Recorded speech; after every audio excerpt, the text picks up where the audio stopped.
Bom, pessoal, boa noite. Estou gravando essa aula à noite, então boa noite a todos. Veja só, a gente vai concluir o assunto para a primeira VA, né, realizada na terça-feira. Eu peço perdão aí pelo som, tá um pouquinho, chiando um pouquinho, mas foi o melhor que eu consegui fazer aqui, certo? Então, veja, falta pouca coisa para a gente concluir o assunto, por isso que eu achei interessante a gente fazer essa aula virtual, porque englobaria todo o assunto da primeira VA e ficaria melhor dividido, para esse assunto não ficar sobrando para a segunda VA, certo? Então, pessoal, a gente viu na última aula, a gente falou sobre teorema do produto, dentre outras coisas, a gente falou sobre teorema do produto. Então a gente finalizou com o teorema do produto, que foi quando a gente resolveu aquele problema de retirada das bolas de uma urna, né, para a gente formar a palavra bola, né? Então tinha as bolas com as letras L, O, A, B, e aí a gente utilizaria o teorema do produto para verificar qual seria a probabilidade de a gente formar exatamente a palavra bola, né?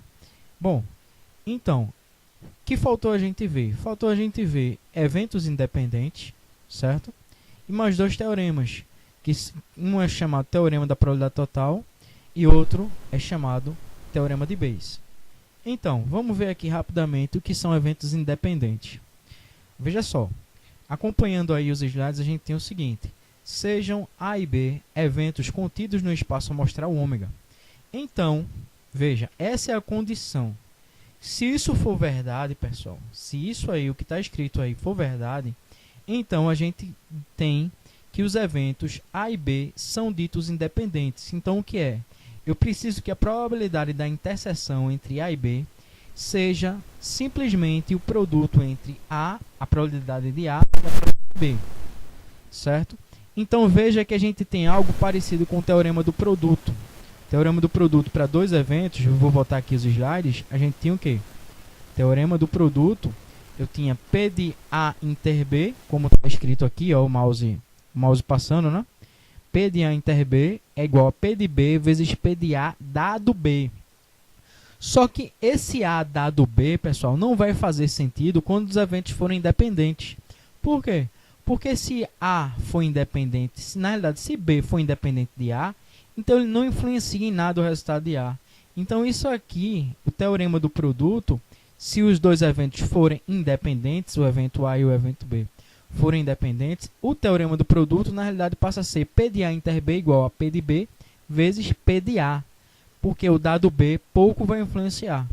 Então é isso que a gente tem como regra para que dois eventos sejam independentes. Então veja, se P de A inter B for igual a P de A vezes P de B, os eventos A e B são ditos independentes. Note aqui a observação, né? Passando o mouse. Note que neste caso P de A dado B é igual a P de A. Lógico, se o B não interfere em A, então a probabilidade de A dado B, pouco importa o B ter acontecido. Então P de A dado B torna-se P de A. E P de B dado A é igual a P de B, pela mesma lógica, certo? Se A não influencia em B, então P de B dado A é igual a P de B. Porque esse A aqui não vai colocar nenhuma restrição ao espaço amostral, como é quando a gente tem probabilidades condicionais que a gente estudou, certo? Então, passando adiante, a gente tem um exemplo aqui, para vocês identificarem se dois eventos são independentes. Como é que a gente verifica isso? Veja, o exemplo. Lançam-se 3 moedas. Verifique se os seguintes eventos são independentes. Bom, quais são os eventos que ele está querendo verificar se são independentes? Letra A, é o evento A, é saída de cara na primeira moeda. Ele quer verificar se esse evento é independente de saída de coroa na segunda e terceira moeda. Então, pessoal, a primeira coisa que a gente tem que fazer nesse tipo de problema, escrever o espaço amostral, certo? Uma vez que eu escrevi o espaço amostral, agora é necessário que eu escreva os eventos. Então, vamos lá. Isso, pessoal, eu iria fazer no quadro com vocês, né? Ou então, normalmente eu daria o tempo para vocês fazerem a questão, e depois a gente conferia e iria para o quadro para ver se vocês tinham acertado. Então, eu vou passar aqui uns slides novos, Esses slides vocês não têm. Na realidade, está aqui apenas nos meus, que são... É como se eu estivesse indo para o quadro, certo? Então, ó, resolvendo esse problema, a gente tem o seguinte. Primeiro, como eu disse, escreve o espaço amostral. Então, a gente tem aqui, ó, o espaço amostral ômega é formado por 1, 2, 3, 4, 5, 6, 7, 8 pontos amostrais. Cada ponto amostral é justamente um trio desse aqui, né? Por exemplo, cara, cara, cara. Depois, cara, cara, coroa. Cara, coroa, cara. Coroa, cara, cara. Cara, coroa, cara. Coroa, cara, coroa. Cara, coroa, coroa. E, finalmente, coroa, coroa, coroa. Então, essas são as possibilidades que a gente tem para que, ao lançar 3 moedas. Aí eu vou escrever aqui o evento A. O evento A, na questão, ele disse o quê? Saída de cara na primeira moeda. Então, esse evento A é justamente esse conjunto aqui, ó.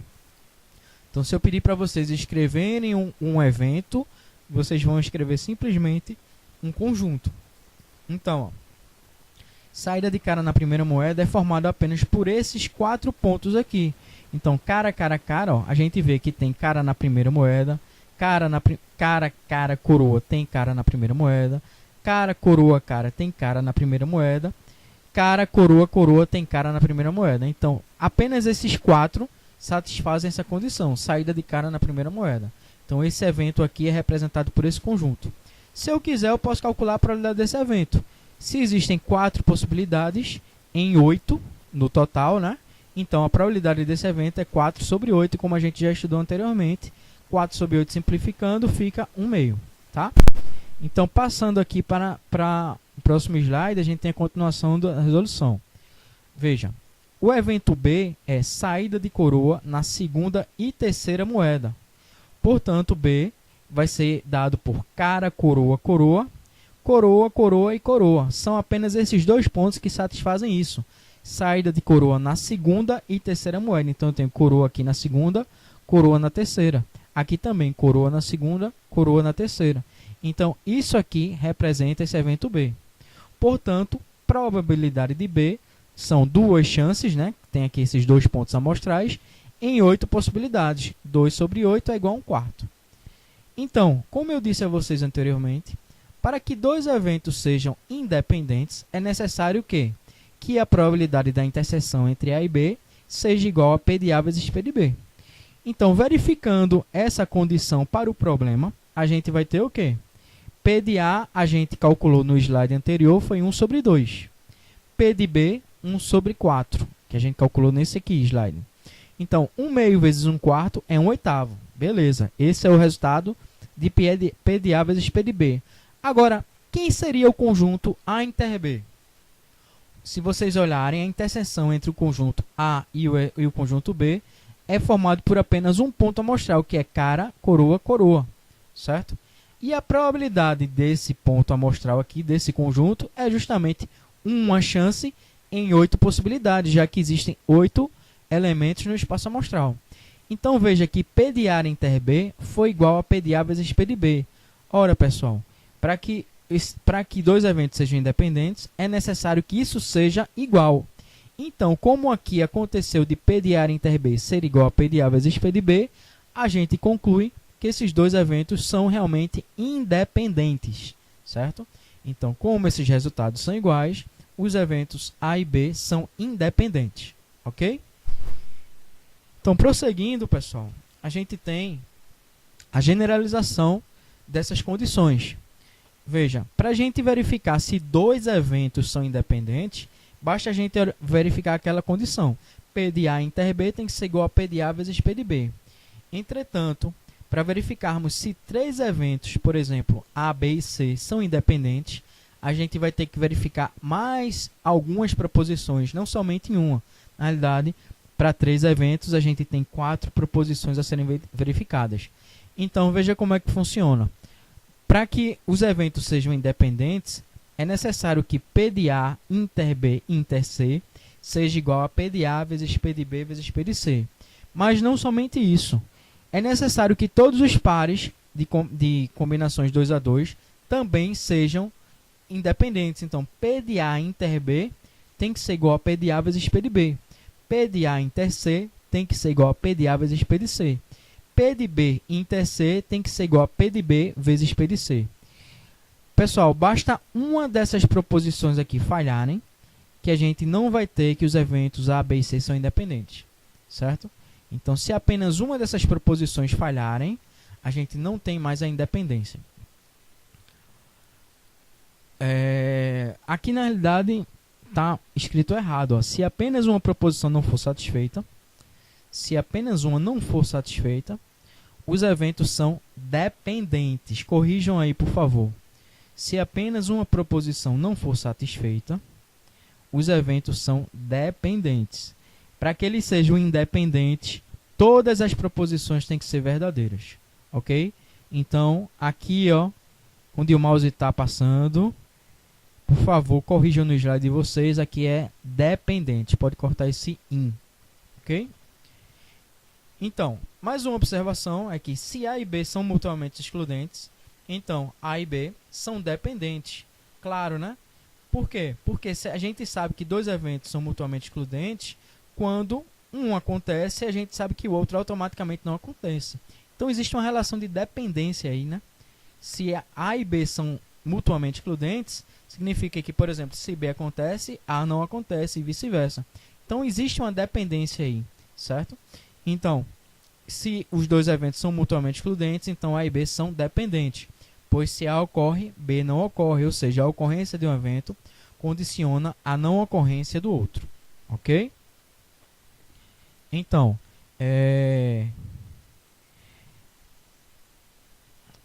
prosseguindo aqui, eu vou passar um momentinho que deu um probleminha aqui, rapidinho.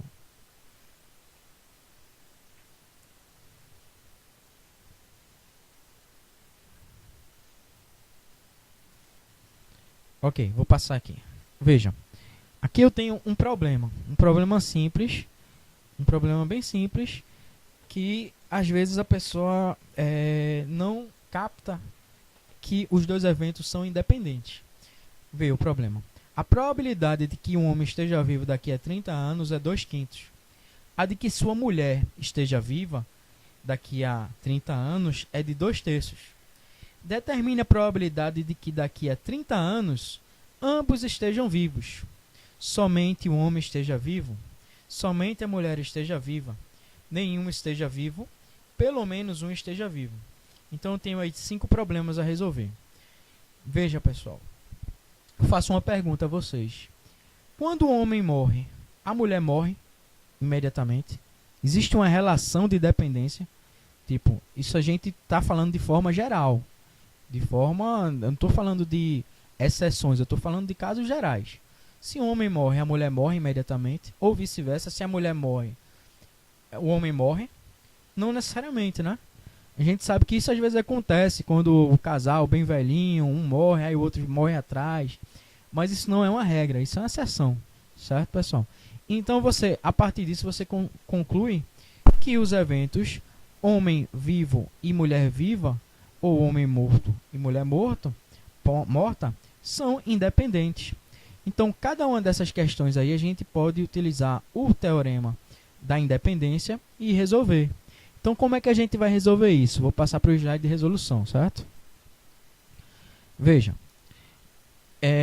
A gente sabe que a probabilidade do homem estar vivo é 2/5, como foi dita na questão aqui. Isso daqui a 30 anos. E da mulher estar viva é de 2/3, como também foi dito aqui na questão, certo? Então, a probabilidade de que ambos estejam vivos. A probabilidade de que ambos estejam vivos é justamente a probabilidade do homem vivo e mulher viva. Portanto, a gente vai ter P de H vezes P de M. Os eventos não são independentes? Então, P de H é aquela história. P de A inter B é igual a P de A vezes P de B se os eventos forem independentes. Se esses eventos não fossem independentes, pessoal, então existiria uma relação. Então, aqui seria P de H vezes P de M, dado que H aconteceu, né? Então, existiria aquela probabilidade, aquela barrinha aqui da condicional. Mas a gente sabe aqui que os eventos eles são independentes. Então, a morte do homem ou a morte da mulher não influencia no outro, certo? Então, ambos estejam vivos, vai ser P de H vezes P de M. 2/5 vezes 2/3, 4/15. Matei a primeira questão. Letra B. Somente o homem esteja vivo. Somente o homem estar vivo é o quê? O homem estar vivo aqui, ó, H, e a mulher não está viva. A mulher não está viva é o complementar da mulher estar viva, né? A mulher não estar viva é o complementar da mulher estar viva. Então, isso aqui é P de H inter M complementar. Ok? Então, fica P de H vezes P de M barra. P de H, quanto é? A gente já sabe que é 2/5. Tá aqui. P de M complementar é o complementar da mulher estar viva. Então, o complementar de 2/3 é 1/3, certo? 2/5 vezes 1/3, 2/15. Beleza? Tranquilo, né? Então, indo para a continuação da questão, ó. Letra C. Somente a mulher estar viva. Vai ser o quê? P de H complementar, né? Porque o homem tá morto e a mulher está viva. Somente a mulher está viva. Então, isso é igual a P de H complementar vezes P de M, que é igual a 3/5, que é a probabilidade do homem estar morto, né? A probabilidade do homem estar vivo é 2/5. Então, a probabilidade do homem estar morto é 3/5, que é o complementar disso, certo? Então, 3/5 vezes a probabilidade da mulher estar viva, que é 2/3. Certo? Então, 3 vezes 2, 6. 5 vezes 3, 15. Então, essa é a probabilidade de somente a mulher estar viva. Nenhum dos dois estar vivo. Qual vai ser essa probabilidade? P de H barra, ou seja, o homem morto e a mulher morta. Então, M barra aqui. Então, P de H complementar vezes P de M complementar. 3/5 vezes 1/3, que dá 3/15. E agora essa última que é um pouquinho mais complicada, né? Na realidade não é complicada, mas ela é uma casquinha de banana. Pelo menos um estar vivo. Pessoal, pelo menos um estar vivo significa que pode estar o homem vivo, pode estar a mulher viva e pode estar os dois vivos, certo? Então a gente tem 3 possibilidades. Se qualquer uma dessas satisfaz para mim, eu estou falando de um ou isso ou aquilo, certo? Então, pelo menos um estar vivo é a probabilidade do homem estar vivo e da mulher estar morta, mais ou, né? Ou união, certo? Então, P de H inter M barra, mais probabilidade do homem estar morto, H barra aqui, tá? E mulher estar viva, certo? Mais probabilidade dos dois estarem vivos, certo? Homem vivo e mulher viva. Todas essas contas a gente já fez anteriormente. Então, isso aqui é 2/15, mais 6/15, mais 4/15. Resolvendo, a gente tem o resultado de 12/15. Ok? Então, uma questão simples de eventos independentes. Beleza? Então, passando, pessoal, adiantando aqui a nossa vida, a gente segue para mais um teorema, chamado Teorema da Probabilidade Total. Veja o contexto desse problema. É necessário que a gente tenha em mente o conceito de probabilidade de partição do espaço amostral.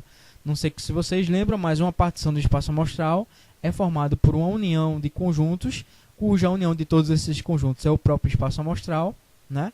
E a interseção de cada um desses conjuntos 2 a 2, né, é sempre igual a vazio, tá? Então, por exemplo, A1, A2, A3, A4, AN formam uma partição do espaço amostral. Só que aqui a gente tem uma novidade.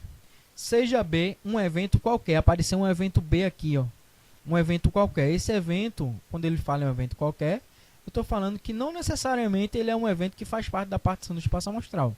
Poderia até ser, mas na maioria dos problemas que a gente vai resolver, esse B não faz parte da partição do espaço amostral. Até porque se fizer, o problema vai ficar extremamente simples de ser resolvido.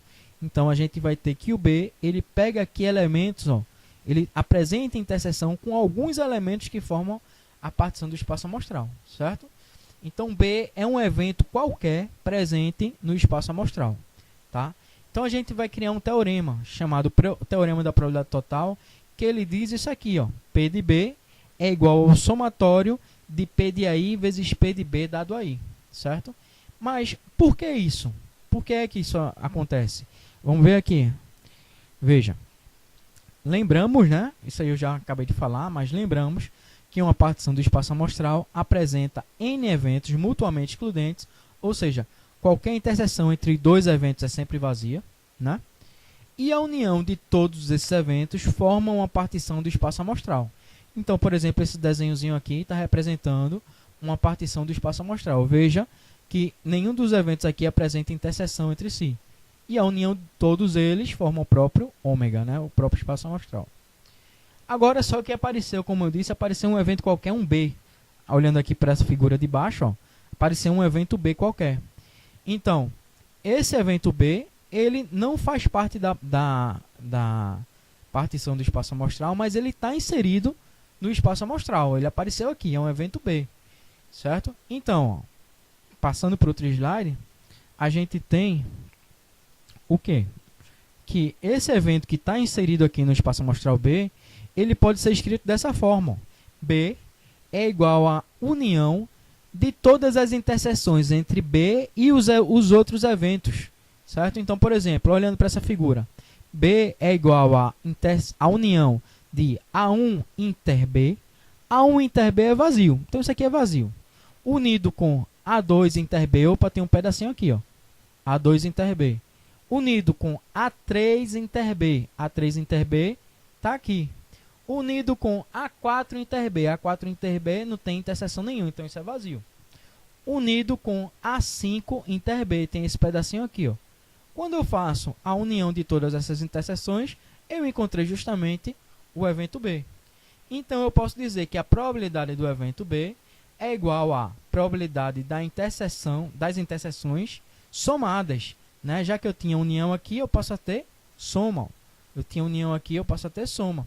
Então, P de B é igual a P de A1 inter B mais P de A2 inter B mais P de A3 inter B mais P de AN inter B. Então, eu faço a soma das probabilidades das interseções de todos os eventos que fazem parte da partição do espaço amostral com o evento B. Certo? Então, utilizando aquele último teorema que a gente viu na aula anterior, que chamava teorema do produto, a gente pode escrever o quê? P de B é igual a P de A1 vezes P de B dado a 1. Isso aqui, ó, P de A1 inter B, certo? A1 inter B. Aqui eu não parto do princípio que são eventos independentes, certo? Se fossem eventos independentes, isso aqui seria o quê? P de A1 vezes P de B. Só que aqui é P de A1 vezes P de B dado que aconteceu 1 a 1, certo? Então, ó, eu vou fazer isso para todos os casos. P de A2 vezes P de B dado que aconteceu a 2, mais P de A3 vezes P de B dado que aconteceu a 3, mais, até o último, né? P de AN vezes P de B dado que aconteceu a N, certo? Assim, eu reescrevo isso mais bonitinho, né, utilizando o somatório. P de B é igual a somatório de P de AI vezes P de B dado a I, para I variando de 1 até N. Então, isso aqui é justamente o que está escrito nesse slide aqui. Certo? É o que está escrito nesse slide. Certo, pessoal? Então, seguindo em frente, a gente tem um exemplo de aplicação de teorema do probabilidade total. Veja, vou ler aqui. Uma urna contém 3 bolas brancas e 2 amarelas. Então, eu tenho uma urna que contém 3 bolas brancas e duas bolas amarelas. Uma segunda urna contém 4 bolas brancas e 2 bolas amarelas. Certo? Supõe que eu escolho aleatoriamente uma dessas duas bolas, dessas duas urnas. Certo? E dessa urna que eu escolhi aleatoriamente, eu não sei nem qual foi a urna que eu escolhi. E tem lá 2 urnas, eu escolhi, certo? Peguei uma bola. E dela, eu retirei uma bola. Eu quero saber, pessoal, qual a probabilidade de ter saído uma bola branca. Eu tenho 2 urnas, cada uma com configurações diferentes. Escolho aleatoriamente uma urna, boto a mão e pego uma bola. Quero saber qual a probabilidade de que essa bola tenha sido uma bola branca. Isso é uma aplicação do teorema da probabilidade total. Vamos ver como é que resolve isso. Vê. Aqui, ó. Uma urna, urna 1. Existem 3 bolas brancas, 2 bolas amarelas. A urna 2 existem 4 bolas brancas, 2 bolas amarelas. Pessoal, a gente pode visualizar isso como sendo urna 1 e urna 2, ó, formando uma partição de um espaço amostral. E eu tenho aqui os eventos. Existem 3 bolas brancas dentro da urna 1, 4 bolas brancas dentro da urna 2. 2 bolas amarelas dentro da urna 1 e 2 bolas amarelas dentro da urna 2, certo? Então, ó, o evento que eu quero é justamente sair uma bola branca, né? Ele não pediu aqui, ó, qual a probabilidade de que seja branca. Então, aquele evento B, né, que é justamente esse evento aqui, ó, P de B, é justamente P de branca nesse exemplo da gente, certo? P de branca. Então, eu tenho aqui a configuração das 2 urnas, né? E eu quero saber qual a probabilidade de sair uma bola branca. Vê. Para isso, eu preciso saber qual a probabilidade da urna 1 e da urna 2. A probabilidade da urna 1 é igual à probabilidade da urna 2, pessoal. Não foi dito nada que dissesse que a urna 1 tinha mais chance de ser sorteada do que a urna 2. Nada foi dito desse tipo, certo? Então, a gente parte do princípio que a chance das duas serem sorteadas é a mesma. Urna 1 e urna 2 é igual a 1 sobre 2. Então, ó, usando o teorema da probabilidade total, a gente vai ter probabilidade de branca é igual à soma das probabilidades dos U's, né, vezes probabilidade de branca dado I. O que é que eu estou falando aqui? Estou falando justamente disso aqui, ó, desse teorema que está aqui, ó. Probabilidade de branca é igual à soma das probabilidades das urnas, urna 1 e urna 2, vezes probabilidade de branca, dado que eu estou em uma urna 1 ou urna 2. Certo? Então, vou ter que fazer um somatório aí. Então, aqui, ó, resolvendo, P de branca é igual a P de 1 vezes P de branca, dado que eu estou na urna 1. Mais a outra situação. Quem é a outra partição que eu tenho? A urna 2. A primeira partição que eu tenho é a urna 1. A segunda é a urna 2. Então, P de urna 2 vezes P de branca, dado que eu estou na urna 2. Então, vai ser 1 meio vezes 3 quintos, né? A probabilidade de urna 1 aqui é 1 meio, como a gente já viu, vezes 3 quintos. Quem é 3 quintos? Probabilidade de branca, dado que eu estou na urna 1. Ó. Se eu estou na urna 1 aqui, se eu estou na urna 1, quantas bolas brancas tem? 3. De quanto no total? 5. Então, a chance de sair uma bola branca, dado que eu estou na urna 1, é 3 sobre 5. 3 quintos, certo? Aí eu vou para o outro termo da soma. Probabilidade da urna 2, quanto é? 1 meio também. Não foi dito nada que a probabilidade das urnas eram diferentes. Então, a probabilidade da urna 2 aqui é 1 sobre 2. Vezes probabilidade de branca, dado que eu estou na urna 2. Opa, agora eu estou na urna 2. Qual a probabilidade de sair uma bola branca, dado que eu estou na urna 2? 4 em 6, né? Existem 6 bolas no total, 4 bolas brancas. Então, 4 sextos. Então, fica aqui 1 meio vezes 4 sextos. Resolvendo essa continha, dá 36 mais 40 sobre 120, que a gente simplifica e fica 19 sobre 30. Essa é a probabilidade de retirar uma bola branca de uma dessas duas urnas. Não sei nem qual é a urna que eu estou escolhendo. Tem... Bom, pessoal, voltando aqui, a gente concluiu a questão, né, do teorema da probabilidade total. Então, o resultado aqui deu 19 sobre 30. Então, agora a gente parte para mais um teorema, o último teorema da prova, que é o chamado teorema de Bayes, certo? Então, nesse teorema, pessoal, a gente vai precisar das definições de probabilidade condicional, de teorema do produto e desse último teorema que a gente viu, chamado teorema da probabilidade total. Mas é bem simples, olha, veja só. De novo, a gente vai considerar uma partição do espaço amostral, certo? Então, a gente precisa disso para a gente entender esses teoremas. Mas, partindo para esse slide aqui, eu tenho o seguinte. Ó. A definição da probabilidade condicional é o quê? A gente viu isso em aulas passadas, que P de A dado B é igual a P de A inter B sobre P de B. Certo? Então, eu posso reescrever isso aqui da seguinte forma. P de A dado B é igual a, no numerador aqui, ó, eu tenho P de A inter B. Esse P de A inter B é justamente o teorema do produto. Então, P de A inter B, a gente viu que pode ser o quê? P de A vezes P de B dado A. Certo? Isso aí é o teorema do produto, a gente já viu anteriormente. E no denominador, a gente tem P de B. P de B é o quê? Teorema da probabilidade total que a gente viu agorinha. P de B é igual ao somatório de P de AI vezes P de B dado AI para I variando de 1 até N. Certo? Então esse é o teorema de Bayes. Vamos apenas ler aqui a condição dele, né? A gente tem o seguinte: sejam A1, A2, AN eventos que formam partição do espaço amostral ômega. Seja B um evento contido em ômega. Então, sejam conhecidos P de AI, P de B dado AI. Então, o P de AJ dado B é igual a P de AJ. Ó, veja que esse índice aqui é o mesmo desse. P de AJ vezes P de B dado AJ. Esse índice aqui não complica muita coisa, não. Isso vai ser uma coisa fixa quando você estiver resolvendo a questão. O índice que vai variar é esse aqui, já o que existe é somatório. Então, veja que no denominador é P de AI vezes P de B dado AI, somatório com I variando de 1 até N. Isso aqui é justamente o teorema que a gente viu no slide anterior, o teorema da probabilidade total. Então, é simplesmente fazer a soma, certo? Observa, pessoal, que esse termozinho que está aqui no numerador, certo? Sempre ele vai estar contido nessa soma, certo? Então, esse número que você botou aqui, ó, ele vai estar sendo também somado aqui, porque veja que os valores, que a expressão é a mesma, só que aqui é um valor, um J fixo.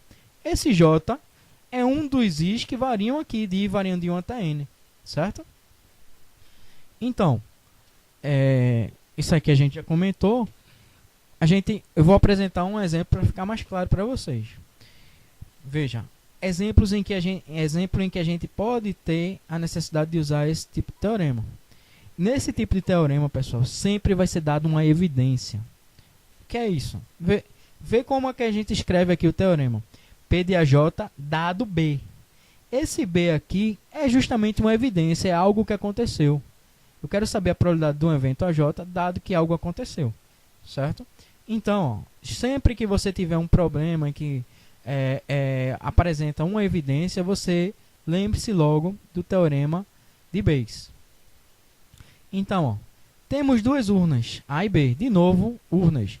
A gente fala aqui de urnas, pessoal, mas isso aqui podia ser duas salas de aula, duas universidades, 2 estados brasileiros, certo? A gente fala de urna para ficar uma coisa bem mais simples para se raciocinar. Mas a gente poderia pensar isso aqui de várias formas distintas. Então, temos duas urnas, A e B.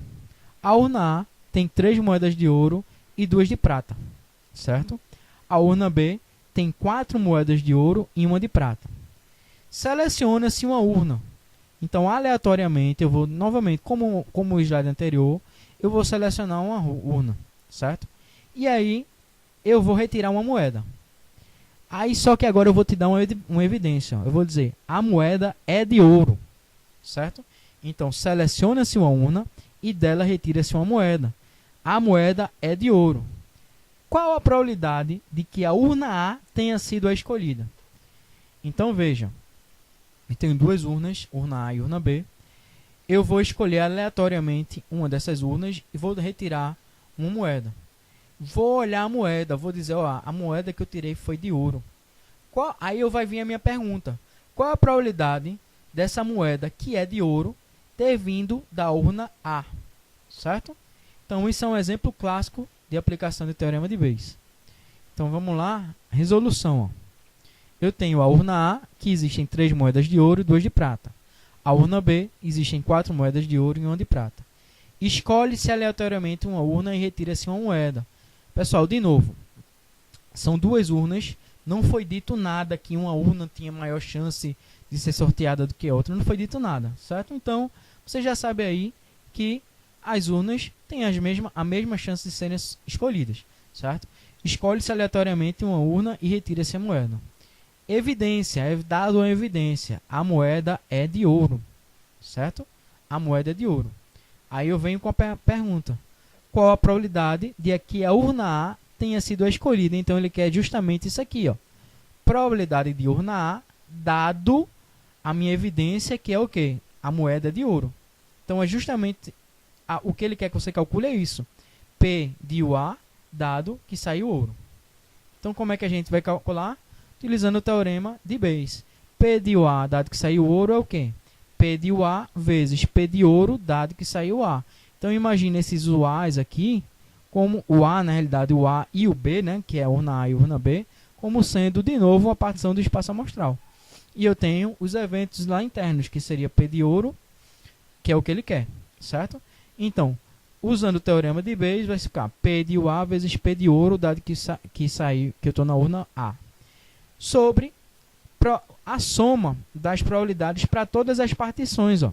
Então, como só existem duas partições, eu vou fazer aqui, ó, a urna A, aqui, ó, urna A, e a urna B, certo? Então, vai ficar 1/2, que é a probabilidade da urna A ser escolhida, vezes probabilidade de ouro, dado que eu estou na urna A. Ó, probabilidade de ouro, dado que eu estou na urna A. Se eu estou na urna A, eu sei que existem 3 moedas de ouro. No total, existem 5 moedas. Então, a probabilidade de ouro, dado que eu estou na urna A, é 3/5. Já a probabilidade de ouro, que a gente vai precisar também, dado que eu estou na urna B, é 4/5, porque existem 5 moedas também nessa urna. Então, probabilidade de ouro, dado que eu estou na urna A, 3/5. Probabilidade de ouro, dado que eu estou na urna B, 4/5. Então, esses valores aqui, ó, 3/5, 4/5 foram utilizados aqui, certo? Resolvendo a questão, a gente tem justamente esse resultado, 3/7. Então, essa é a probabilidade de ter escolhido a urna A, dado que a moeda de ouro foi a moeda retirada, certo? Então, a probabilidade de eu retirar de que a minha moeda de ouro tenha sido proveniente da urna A é justamente 3/7. Ok? Bom, pessoal, é isso, certo? Aqui a gente encerra o assunto. Variável aleatória é para a segunda unidade, certo? Então, a gente encerra o assunto da nossa aula, da nossa prova, que é na próxima terça-feira, nessa parte do Teorema de Bayes. Ok? Espero que vocês tenham entendido. O assunto não é complicado. Dê um gás aí para tirar uma boa nota nessa primeira VA, porque a segunda VA, geralmente o pessoal tem mais dificuldade. Então, dê um gás, estudem direitinho, refaçam os exercícios que foram feitos. Eu não costumo complicar em prova, certo? Não costumo complicar, então vocês vão atrás do que já foi feito. Os exercícios, como foram feitos nos slides, bem parecidos. Pegue um livrozinho de estatística básica para se guiar. Tem o Luiz Gonzaga Moretin, que é interessante para essa parte de probabilidade. Tem o Bussab e Moretin, que é interessante para a parte de estatística básica. Mas qualquer um, na realidade, dá para vocês estudarem esse assunto bem direitinho, certo? Boa sorte aí, obrigado e até mais. Tchau, tchau.